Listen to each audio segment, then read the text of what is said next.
Hello friends and welcome back. In previous video we had discussed about the e raised to z transformation or exponential transformation. We had discussed the theoretical part of that transformation. In today's video we will discuss the new type of transformation, that is w is equals to sin z transformation. But before discussing our today's topic, we will solve the sums related to the exponential transformation so we can revise that transformation. Okay, so without any further delay, let's get started. So the first numerical is determine and sketch the image of the region x is between 0 to 1 and y is between 0 to pi under the transformation w is equals to e raised to z. This question is asked in the GTU in the summer 2015 examination. Okay, so this is an important sum. So we will solve this sum, pay attention. So the solution is, first we will separate the real and imaginary part for w is equals to e raised to z transformation. So w is u plus iv and z is x plus iy. So this is u plus iv, which is equals to e raised to x into e raised to iy. This e raised to x plus iy can be written as e raised to x into e raised to iy. So u plus iv equals to e raised to x into cos y plus I into sin y. Okay, this e raised to iy can be written as cos y plus I into sin y. Now we will open this bracket. So u plus iv equals to e raised to x into cos y plus I into e raised to x into sin y. Okay, so now we will separate the real and imaginary part. So u equals to e raised to x into cos y and v equals to e raised to x into sin y. Okay, this much steps can give you 2 marks. Now we will see the conditions. So what are the conditions? That is, x is between 0 to 1 and y is between 0 to pi. We will see for y is between 0 to pi, then we will see for x. Okay, so first, when y is between 0 to pi. Okay, now in the unit circle, this region is the upper region, upper half of the unit circle. Okay, let's say this is a unit circle and this is 0, this is pi, this is 3 pi by 2, this is 2 pi and so on. This is pi by 2. Okay, this unit circle you have learned in the schools. So let's say this y is between 0 to pi, 0 to pi, so this upper region. Okay, so in these 2 quadrants, you know that sine function is positive. Sine function is positive in these 2 quadrants. That means sin y is always greater than or equals to 0. Why equals to 0? Because here 0 is included. Now what is the limits of, what is the maximum and minimum value of sine function? That is, sin y is between -1 to 1. Okay, but here it is shown that y is greater than 0. That means sin y must be greater than 0 or equals to 0. Okay, so -1 is not included. So the limit of this sin y function for this region is from 0 to 1. Okay, now we will see for x. What is x? X is between 0 and 1. Okay, now we want e raised to x into sin y. Okay, we want e raised to x. We want to know the limits of e raised to x. So now we will do e raised to 0 is less than or equals to e raised to x is less than or equals to e raised to 1. Okay, so e raised to 0 is 1, which is less than or equals to e raised to x, which is less than or equals to e. Okay, so we got 2 equations. This is equation 2 and this is equation 1. Now when we multiply these both equations, equation 1 and 2, we get an inequality, that is e raised to x into sin y is between this 1 into 0 will be 0 and this this e into 1 will be e. Okay, so altogether this inequality will be e raised to x into sin y is between 0 to e. What is e raised to x into sin y? It is v. Okay, so we got the first inequality for v. So v is between closed interval of 0 to e. Okay, v is the region of closed interval from 0 to e. Okay, so now we will see for u. Okay, so now when y is between 0 to pi, that time the cos function will be which type of, negative or positive? We will see here. So again our unit circle comes. So this is 0, this is pi by 2, this is pi, this is 3 pi by 2, and this is 2 pi. Okay, so one complete revolution. Now, so our region is from 0 to pi. 0 is here and pi is here. So again the first and second quadrant, means upper half of the circle. Now in the first quadrant, all functions are positive. All trigonometric functions are positive. This is the first quadrant, this is second, this is third, and this is fourth. Okay, when you move anti-clockwise. So this is first, second, third, fourth. So in first quadrant, all the trigonometric functions are positive. In second quadrant, sine and cosec are positive. In third quadrant, tan and cot are positive. And in fourth quadrant, cos and sec are positive. So we are now worried about upper half of the circle. That means two quadrants. So in the first quadrant, that is first quadrant is between 0 to pi by 2. In this quadrant, cos y is positive, is greater than or equals to 0. Now we will see for second quadrant. In second quadrant, only sine and cosec functions are positive. So cos will be negative. Cos and all other functions except sine and cosec all are negative. So in the second quadrant, cos will be negative, that is less than or equals to 0. Cos y will be less than or equals to 0 in second quadrant. That is from y is from pi by 2 to pi. Okay, so you can notice that cos is positive as well as negative. Now what is the limits of cos function? That is cos y is between -1 to 1. Okay, these are the limits of cos functions. So you can see here cos is negative, cos is positive and cos is negative. So this limit is applicable in this region for cos function. Okay, so when we multiply equations 2 and 3, we will get this -1 into 1 will be -1 less than or equals to e raised to x into cos y less than or equals to e. Okay, so this is the final inequality for e raised to x into cos y. This is our u. Okay, so u, I will write here, I will write with other pen. So u belongs to closed interval of -1 to e. Okay, so we obtain the u and v. I will again repeat for this cos y functions. Now our region is from 0 to pi. 0 to pi means first and second quadrant in the unit circle. Okay, now in first quadrant all the trigonometric functions are positive. In second quadrant only sine and cosec is positive. The cos is negative function. Okay, so in quadrant second the cos is negative. That means in first quadrant, that is 0 to pi by 2, cos y is positive, and from pi by 2 to pi cos y is negative. Means here the limits of cos y is from negative to positive. So the original limit of cos y is from -1 to 1. So this -1 to 1 is applicable because here cos y is negative as well as positive. So we can take cos y is between -1 to 1. Okay, so this is the equation 3, that is cos y is between -1 to 1.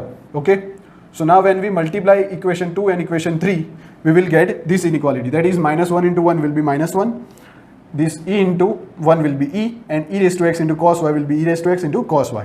So this is nothing but our u. Okay, so u is between closed interval of -1 to e. Now I will draw the graphs for uv plane and xy plane. Okay, so in z plane this region looks like this. Okay, so 0 to x is between 0 and 1. So here x is equals to 1 is a vertical line and x is equals to 0, which is the y-axis. Okay, now y is from 0 to pi. Now y is 0 is the x-axis and y equals to pi is this line. So the intersection of these two inequalities is this red region. Okay, now this red region is transformed into the w plane by using w is equals to e raised to z transformation. Okay, so here we obtain these two inequalities, that is u is from closed interval of -1 to e and v is from closed interval of 0 to e, which can be written as this, that is u is from -1 to e and v is from 0 to e. Okay, so u equals to -1 is this line. Okay, v equals to -1 is this line, and u equals to e is this vertical line. Okay, and v is equals to 0 is nothing but u axis, and v equals to e is nothing but this horizontal line. Okay, so this the intersection of these two inequalities is this red region. Okay, so this red region is converted into the W plane, okay, by using W is equals to e raised to z transformation. This E, the rough approximate value of E is 2.71 something, okay. So I hope you understood this topic, and now we will move towards the next. So the second numerical is prove that the transformation W is equals to e raised to z transforms the region between the real axis and a line parallel to the real axis y is equals to pi into the upper half of the W plane. Okay, so the meaning of this sum I will show. Means here the region is given like this is x axis, this is y axis. Okay, so here it is said that the region is between the real axis. The real axis is nothing but the x axis. So this is the real axis, and a line parallel to the real axis. A line parallel to the real axis will be a horizontal line. So this horizontal line is nothing but y is equals to pi. So this region is given in the question. This region we have to transform into the upper half of the W plane. Okay, so I hope you understood the meaning of this sum. So now we will start. So here W is equals to e raised to z transformation is given. So first step is separate the real and imaginary part. So this is u plus iv and z is x plus iy. Okay, so u plus iv equals to e raised to x into e raised to iy. So this is u plus iv is equals to e raised to x into cos y plus I into sin y. Okay, now we will separate real and imaginary part. So u is equals to e raised to x into cos y and v equals to e raised to x into sin y. So I hope you understood this step. So now here it is given a region which is between the real axis and a line parallel to the real axis. Okay, so now only I had shown. So this is the region. Okay, so this is x axis, this is y axis, and this is y equals to pi line. Okay, so this this x axis is nothing but y is equals to 0 line. Okay, so our region is between, y is between, that is our region is between 0 to pi. Now again our unit circle will come. So this is quadrant 1, quadrant 2, 3 and 4. So this is 0, this is pi, this is 3 pi by 2, this is 2 pi, and this is pi by 2. Okay, so now as we know that in first two quadrants sine is positive. Okay, so in this region, that is from 0 to pi, sine y is always positive. Okay, always positive. Now when we multiply e raised to x with this sine y function, then also we will get e raised to x into sine y is positive, because e raised to x is positive. Okay, so this is our v. So we obtain v. So v is greater than 0. So we've obtained the first condition for v. Now we will see for u. Okay, so now in this region, that is from 0 to pi, the cos function is positive and cos function is negative. Means in the first quadrant cos is positive, in the second quadrant cos is negative. Means when y is from 0 to pi by 2, that is in the first quadrant, the cos function is positive, and when y is from pi by 2 to pi, that is in the second quadrant, cos function is negative. Okay, so here we have the two conditions, that is negative and positive. Okay, so our u is what, which is e raised to x into cos y. So we can say u may be positive or negative. Okay, u may be positive or negative. Now I will draw the region for v is greater than 0 and u may be positive or negative. So this is our uv plane. Now here it is given that we obtain that v is positive. V is always positive. That means v is the upper part of this plane. Means here the negative part of v is not included, only the upper part is included. Now we obtain that u may be positive or negative. That means u may be positive or u may be negative. That means u is both positive and negative. So right and left side of u is included. That means the whole portion is the upper half of the W plane. I will show. So this is the whole portion of the upper half of the W plane. Okay. So we had converted this portion, that is the region between the real axis and a line, that is y is equals to pi and y is equals to 0, or x axis. This region is converted into the upper half of the W plane. Okay. So I hope you understood this sums. Now we will move towards our new transformation, that is W is equals to sin Z transformation. So now we will start our today's topic, that is W is equals to sin Z transformation or W is equals to sin Z mapping. Okay. So we will derive it. So W is equals to sin Z is given. Now what is W? W is u plus iv and sin Z. So Z can be written as x plus iy. Okay. So now you know the addition formula of sine function, that is sine of a plus b can be written as sin a into cos b plus cos a into sin b. So this addition formula will be useful here. So using this addition formula we will expand this term. So u plus iv is equals to sine of, what is a here x, b is iy. So sin x into cos of iy plus cos x into sine of iy. Okay. So now two important results you have to remember, that is cos of iy is cos hyperbolic y and sine of iy is I into sine hyperbolic y. Okay. So these two are important results, so remember these results. Okay. So now we will substitute cos of iy equals to cos hyperbolic y here and sine iy equals to I sine hyperbolic y here. Okay. So we will get u plus iv equals to sine x into cos hyperbolic y plus cos x into sine iy is I sine hyperbolic y. So here I sine hyperbolic y. Okay.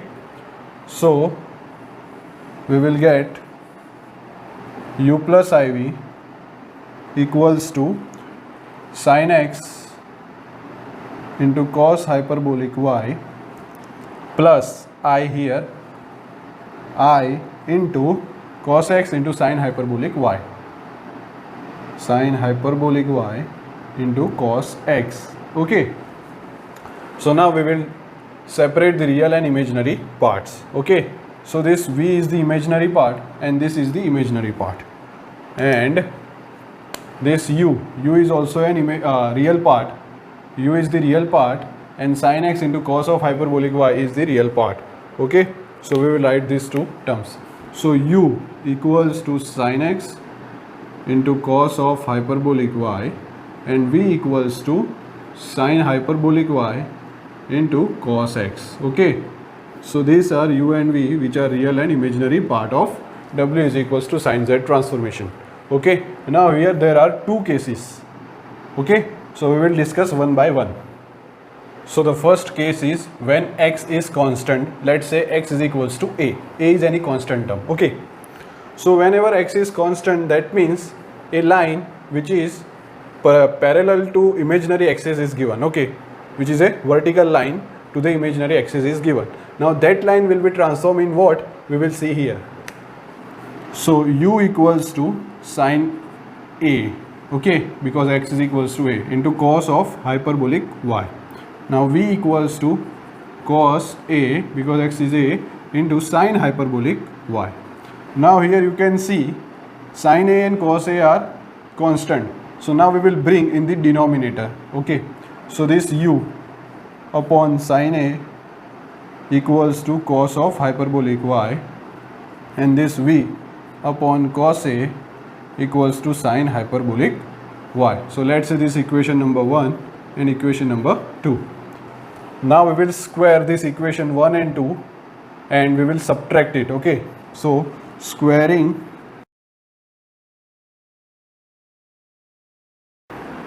so we will get u square upon sine square a equals to cos square hyperbolic y, and v square upon cos square a equals to sine square hyperbolic y. So let's say this is equation number 3 and equation number 4. So now we will subtract equation 3 from equation 4 from equation 3.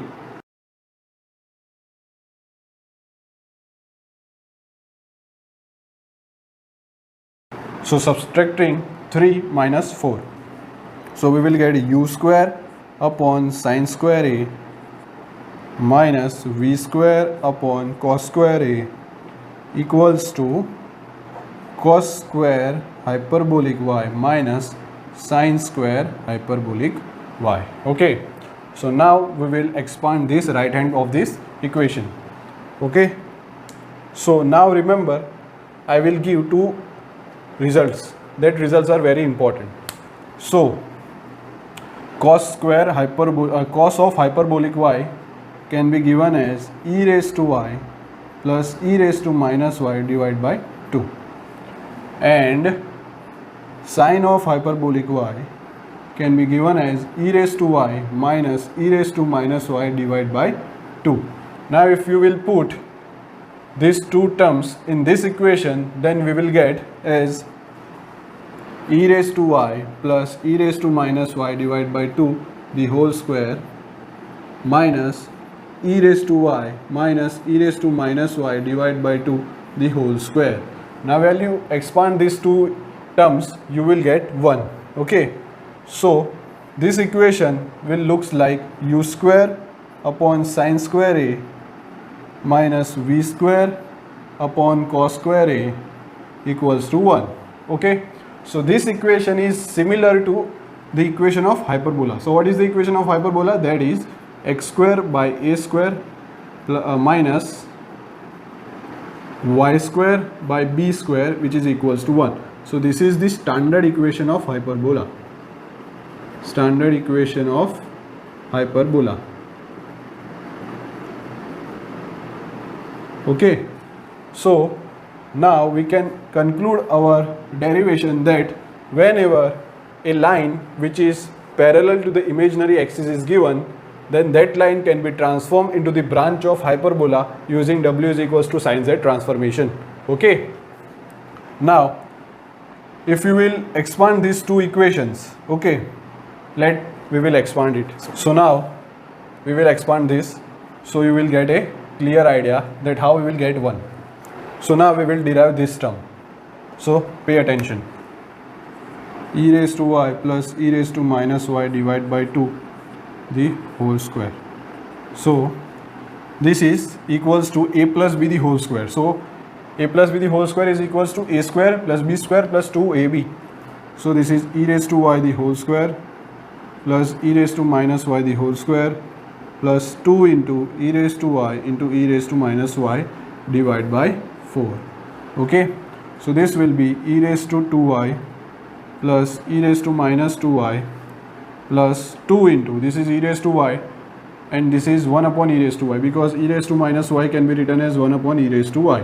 So this e raised to y divided by e raised to y will be 1. So this 2 into 1 will be 2 divided by 4. Okay. So this is equation number 1, let's say. Now we will expand this term.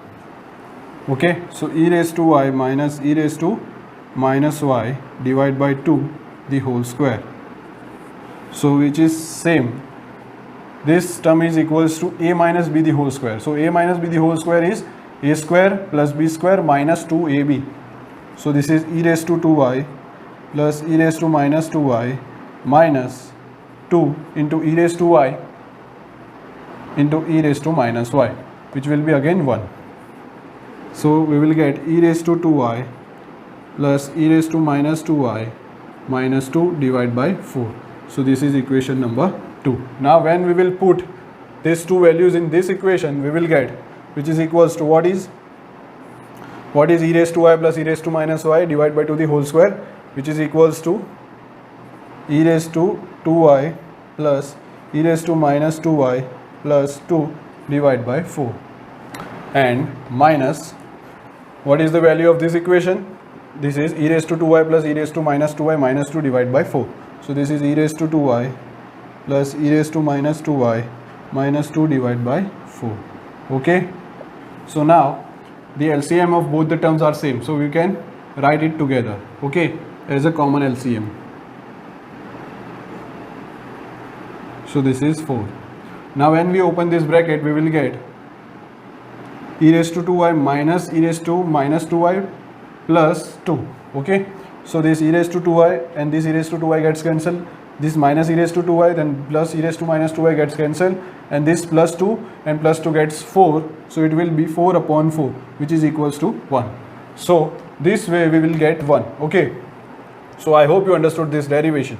So again I will recall that whenever a vertical line is given which is parallel to the imaginary axis, then that line can be transformed into the branch of hyperbola using W is equals to sin Z transformation. So this is the equation of hyperbola. Okay. So this is the case 1. Now we will move towards case 2. So now case 2, that is when y is constant. Let's say y is equals to b and b is any constant term. Okay. So y is constant, that is y is equals to b. When y is equals to b means a line which is horizontal and parallel to the real axis. So this line will be transformed into what? We will see here. So now we will write u equals to sin x into cos hyperbolic y into b. Then v is equals to cos x into sin hyperbolic y. So y is b. So we will write hyperbolic b. Okay. Now we will bring this cos of hyperbolic b and sin of hyperbolic b in the denominator. So this is u upon cos of hyperbolic b equals to sin x, and this v upon sin of hyperbolic b is equals to cos x. Okay. So now let's say this equation number 1 and equation number 2. So now we will square equation 1 and 2.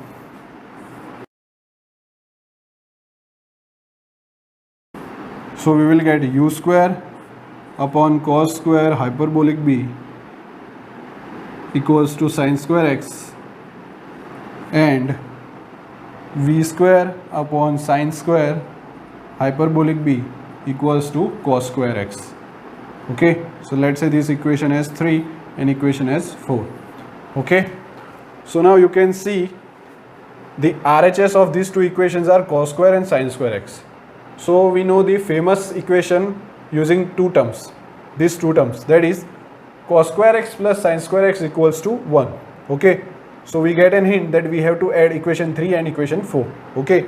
So we will adding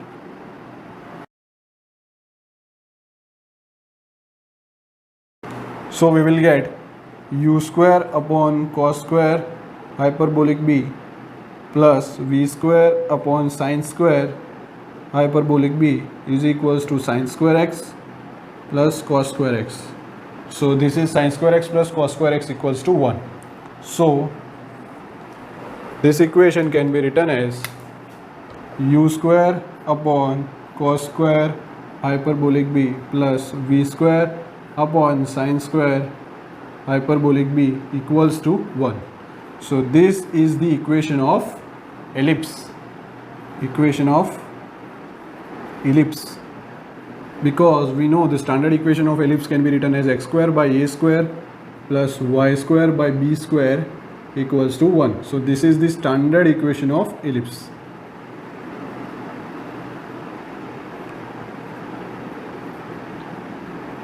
So we can conclude that whenever a horizontal line which is parallel to the real axis is given, that time that line can be transformed into the ellipse using W is equals to sin Z transformation. Okay. So I hope you understood this W is equals to sin Z transformation.